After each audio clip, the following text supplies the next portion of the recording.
అంటే మీరు ఓన్లీ పదవుల కోసం అంటే బీసీ నాయకుడు ఒక్కడే సీఎం కావాలి, మాకు పదవులు కావాలనే పోట్లాడుతున్నారు కానీ బీసీ వాళ్ళకు ఏదైతే ఉన్నారో నియోజకవర్గాలుగా ఉన్నారు కదా, బీసీ వాళ్ళకి ఏం ఉపయోగం సార్? ఏం మీరు తెచ్చి పెడుతున్నారు? ఏ రాష్ట్రం ఏమున్నా కూడా మీరు ఇప్పుడు సీఎం అయితేనే మీకు అన్ని అవుతాయి, బీసీ నాయకులకు న్యాయం జరుగుతుందా?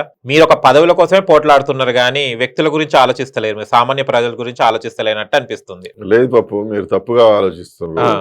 ఈ ప్రజలకు అన్ని రంగాల్లో సమానమైన వాటా రావాలంటున్నాం. ఎవరి జనాభా ప్రకారం వారికి అన్ని రంగాల్లో వారికి అవకాశాలు రావాలి.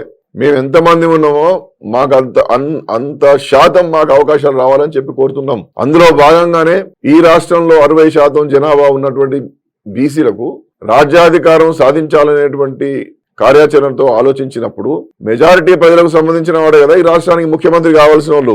ఎందుకు అయితలేరు అని చెప్పి మేము అడుగుతున్నాం. ప్రజలు విద్యా ఉద్యోగ రంగాలతో పాటు రాజకీయ రంగంలో కూడా ఎదగాలి కదా.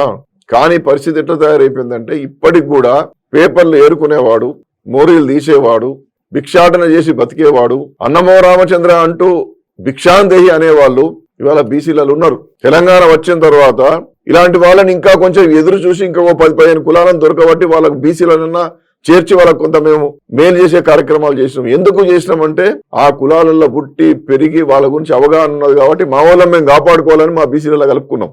కానీ ఆనాడు ఉమ్మడి రాష్ట్రంలో కావచ్చు, లేకపోతే తెలంగాణ ప్రత్యేక రాష్ట్రం అయిన తర్వాత కావచ్చు, బీసీల జీవితాల్లో వాళ్ళ జీవన ప్రమాణాలు పెంచడానికి సరైన ప్రయత్నం జరగడం లేదు.